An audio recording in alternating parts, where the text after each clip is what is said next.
Jika ada bupati yang berani menampar KDM, maka orang itu pastinya adalah Saipul Bahri, atau yang lebih dikenal dengan Om Zain. Persahabatan mereka bisa terbilang sangat lama. Tahun 1993 jadi titik temu sejarah. Di sebuah pelatihan kader HMI tingkat 1 yang diadakan di gedung PMI Purwakarta, dua pemuda idealis bertemu untuk pertama kalinya. Deddy Mulyadi saat itu sudah menjadi figur berpengaruh di kalangan aktivis, sementara Om Zain adalah ketua Senat Stai Subang, muda, vokal, dan penuh semangat. Pertemuan itu menjadi awal dari sebuah persahabatan yang langgeng lebih dari 3 dekade. Mereka sering tidur bareng di sekretariat, berdiskusi soal masa depan bangsa hingga dini hari, hingga nyaris tak pernah absen dalam demo dan advokasi sosial.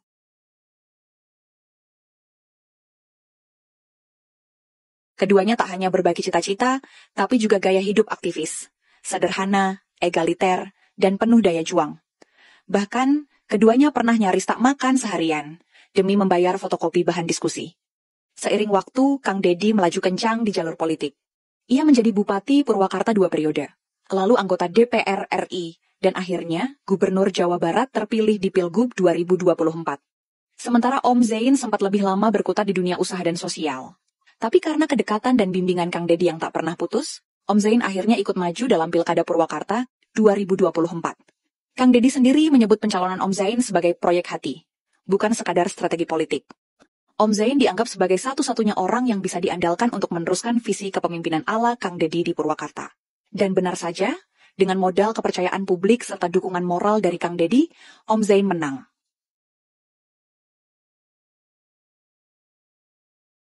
Yang membuat Pilkada Purwakarta 2024 menjadi panas adalah keikutsertaan Ambu Ane Ratna Mustika, mantan istri Kang Deddy Mulyadi, yang juga mencalonkan diri kembali sebagai bupati. Ambu Ane pernah menjadi Bupati Purwakarta periode sebelumnya, dan meski sudah resmi bercerai dari KDM, ia tetap memiliki basis massa yang kuat, terutama di kalangan emak-emak dan aparatur birokrasi lama. Persaingan ini bukan sekadar pertarungan politik biasa. Banyak pihak menyebutnya sebagai perang dalam rumah sendiri. Kang Deddy yang mendukung penuh Om Zain harus berhadapan langsung dengan mantan istrinya, yang kini berdiri di kubu berseberangan.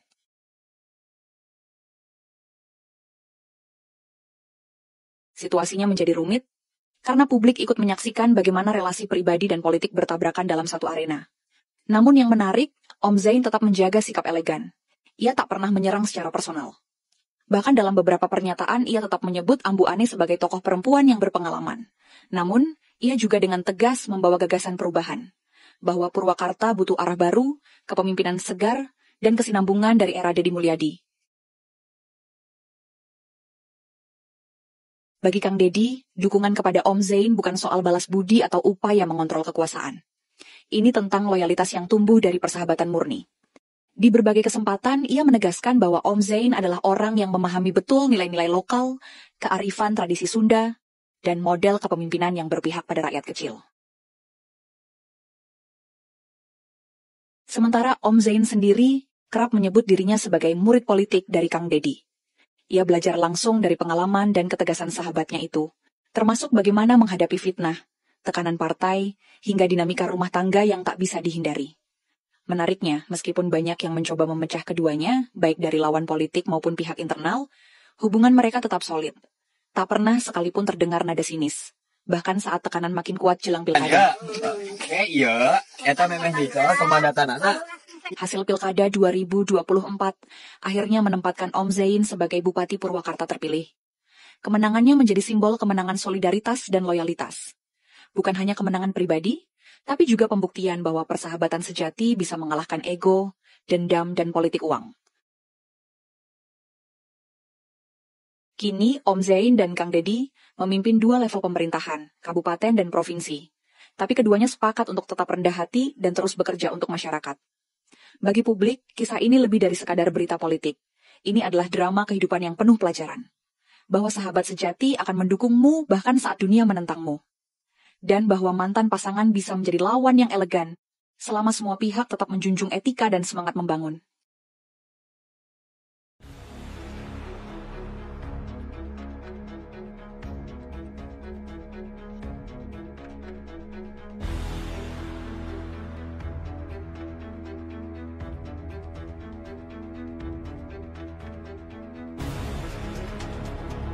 Rakyat itu punya hak untuk mengkritik pemerintah, untuk menyampaikan pendapat dan suaranya kepada pemerintah.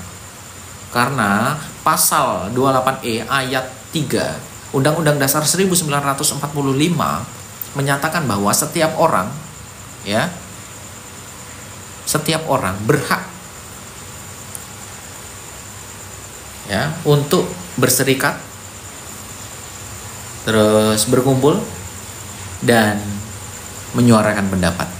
Itu dilindungi oleh hukum, oleh undang-undang. Bebas dong. Masyarakat itu diperbolehkan untuk menyuarakan pendapatnya, menyuarakan suaranya.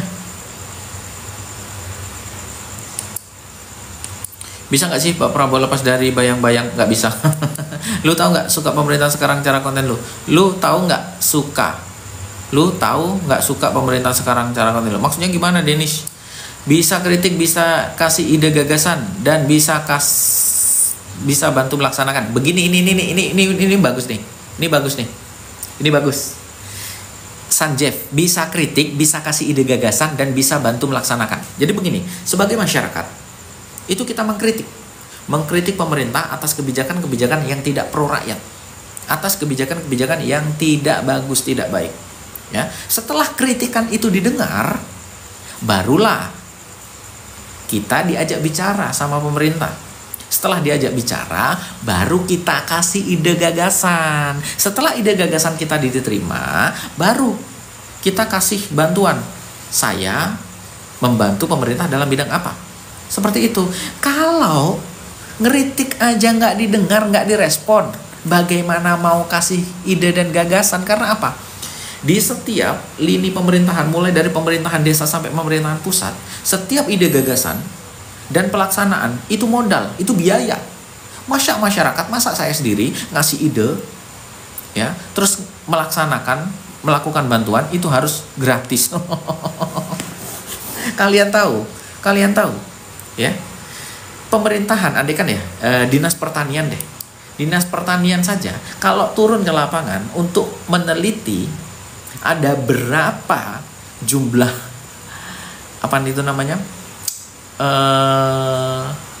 tikus di sawah, itu aja ada biayanya. Lah masa saya disuruh membantu pemerintah tanpa ada biaya? Kok enak, mereka dapat gaji, aku dapat apa? Ini masalah apa kamu bicara Papua kah? Ya nggak tahu ya masalah apa ya. Selama Indonesia kerja sama Cina, kalau ingin jadi pengusaha harus banyak uang kak. Iya betul. Kita kritik nanti hilang bang, tidak ada yang mau menolong bang. Iya nggak apa-apa, terserah kamu ah. Setuju mas, kita rakyat, kita kuasa karena mereka yang jadi dewan, presiden dan pejabat. Iya. Kubis jangan sampai dicukur, enggak. Kecuali ada yang ngasih gift.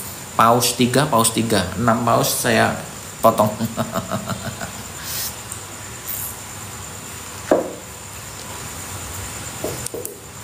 Terima kasih kepada sahabat-sahabat itu semua. Yuk yang bantu gift-nya mana? Aduh kok sepi nih, nggak ada yang ngasih gift nih ah. Kasih gift dong, support. Host kere, iya aku host kere, nggak apa-apa, nggak apa-apa, udah rendahkan aja, aku nggak apa-apa. Mungkin kalau dengan merendahkan saya, kamu itu bahagia, kamu itu happy, kamu itu senang, silakan rendahkan saya, Najima, ya, rendahkan saya nggak apa-apa. Bilang saya kere, saya miskin, saya duafa, saya melarat, rendahkan aja saya. Mungkin dengan merendahkan orang, Najima itu merasa bahagia, senang, bahagia hidupnya, sukses hidupnya ya. Gak apa-apa. Langsung ayo komen lagi, Najima, yuk komen lagi, rendahkan saya gak apa-apa. Kalau itu membuat keluargamu senang, kamu bahagia ya. Kamu juga merendahkan orang, saya tidak pernah merendahkan orang. Coba konten mana saya, konten saya yang merendahkan orang. Ura, terima kasih Ora. Semangat ya, pantang mundur, terima kasih ya. Semangat mas, kita tidak perlu takut. Saya aja menentang vaksin kami. Ya, total korupsi 2020 tembus. Ya betul, Red Angel. Seharusnya UU tertinggi di negeri ini adalah etika. Betul, Red Angel, terima kasih Red Angel ya. Etika. Ya, percuma hukum di Indonesia itu bagus. Ya, undang-undangnya bagus, keren, tapi etikanya nggak ada. Karena pejabat yang baik adalah pejabat yang punya etika. Ketika pejabat itu punya etika, otomatis dia tidak akan melanggar undang-undang. Lanjutkan Bang Semangat, terima kasih. Udah keluar itu Lens. Nazima udah nggak ada itu. Kayaknya itu pendukung itu sih. Gini loh ya, saya itu juga ini. Call me Iki, ngapain minta gift? Loh, emang salah kalau saya minta gift? Gini loh, TikTok itu diberi ya fitur gift, diberi fitur koin, diberi fitur kasih hadiah. Kalau fitur itu tidak digunakan, ya kenapa? Yang minta gift itu bukan saya aja, ya. Host-host yang lain yang live itu juga minta gift sama. Terus apa bedanya? Begini ya, semuanya ya, termasuk saya itu rata-rata juga pendukung Pak Prabowo. Saya pendukung Pak Prabowo, saya mencoblos Pak Prabowo. Saya mengkritik Bapak Presiden Prabowo, bukan saya tidak mendukung. Justru saya ya sebagai masyarakat, sebagai rakyat yang memilih Bapak Presiden Prabowo itu punya tanggung jawab lebih. Ya, karena kita sudah memilih beliau. Tanggung jawab kita adalah menagih janji-janjinya, karena Presiden Prabowo waktu itu memberikan janji kepada kita, akhirnya kita memilih. Ya kita punya tanggung jawab untuk menagih itu. Itu loh yo. Beda dong sama abang. Iya. Biar debat Nazima. Ya udah, biar itu debat itu. Abang kenapa gawat? Kenapa gawat Mbak Jaja? Kenapa? Kalau dikasih jabatan kayaknya juga tumpul kritiknya. Ya udah, coba kasih aku jabatan sekarang. Mana jabatannya? Mana jabatannya? Ayo. Kamu jangan cuma ngomong aja, Mika also. Nah, gini, kenapa ya PT Gat Nikel di Raja Ampat itu tidak ditutup? Karena orang yang bersuara sedikit. Yang bersuara hanya 5% lah penduduk Indonesia ini. Yang lain kan pada acuh tak acuh, nggak peduli. Ya. Udah pada dukung malah. Nanti 10 tahun ke depan tiba-tiba Raja Ampat itu rusak, tercemar, baru udah ngomong, oh iya gini gitu. Sekarang sok-sokan nggak peduli. Nanti ya gini aja, orang-orang yang sok-sok nggak peduli itu lihat aja. Nanti andaikan di wilayah dia itu kena apa-apa dari pemerintah, baru nyesel. Terus ini saya mendengar kabar juga ya, ini saya belum bikin VT juga, tapi ini bocoran. Jadi Wakil Menteri Perumahan dan Permukiman, kawasan permukiman itu mengusulkan kepada pemerintah, mengusulkan kepada Presiden agar pajak rumah tapak itu dinaikkan. Untuk apa? Agar supaya masyarakat itu mulai tinggal di rumah susun. Karena ke depan pemerintah itu sudah akan mengembangkan yang namanya rumah susun. Terus rumah subsidi itu nanti ukurannya akan lebih kecil. Ya, akan lebih kecil. Jadi nggak terlalu muat jika itu satu keluarga ada 5 orang, nggak muat ya nantinya ya. Dan juga ditambah akan ada kenaikan pajak untuk rumah tapak. Pajaknya agak tinggi, jadi membuat masyarakat itu sudah berpikir ulang kalau mau bikin rumah tapak. Akhirnya mereka lebih memilih rusun. Itu berita terbaru. Besok saya bikin VT-nya ya. Jadi perlahan-lahan ya memang akan dinaikkan. Saya ngomong seperti ini bukan asumsi ya, bukan opini ya, tapi itu data ya. Itu data yang ditulis oleh berita. Ditulis oleh media, berita media, seperti itu. Jadi apa yang saya dapat itu dari media. Maksudnya pian mulut netizen begini, rumah tapak itu rumah yang dibangun di atas tanah. Itu rumah tapak, Mbak. Ya, rumah Mbak di atas tanah enggak? Nah, jadi nanti rumah tapak atau rumah yang dibangun di atas tanah itu pajaknya akan dinaikkan lebih besar. Agar apa? Agar supaya masyarakat itu sudah mau beralih untuk tinggal di rumah susun. Nah, kalau rumah susun itu kan oke, memang pondasinya dibangun di atas tanah. Tapi antar lantai yang ke atas itu kan sudah nggak di atas tanah itu. Ya, udah 20 lantai, 30 lantai nanti di situ. Itu jadi rencana ya. Inilah kerusakan tanah ya, kayak dirusak oleh orang-orang demo dogmatis ya. Saya sudah muak dengan menjabat ya. Sadar wahai masyarakat. Bentar ya, saya mau ke toilet dulu.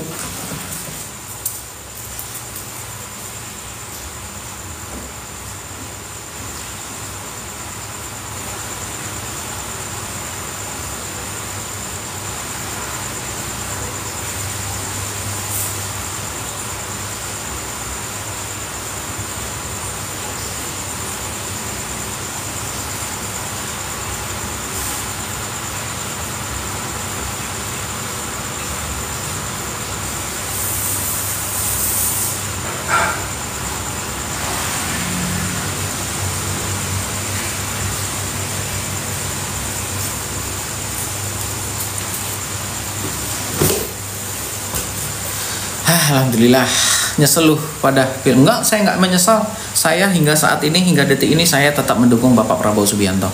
Saya nggak pernah menyesal. Saya mengkritik Bapak Prabowo itu bukan karena saya benci, justru saya mengkritik Bapak Prabowo itu karena cinta. Saya ingin Bapak Prabowo itu menunaikan janji-janjinya.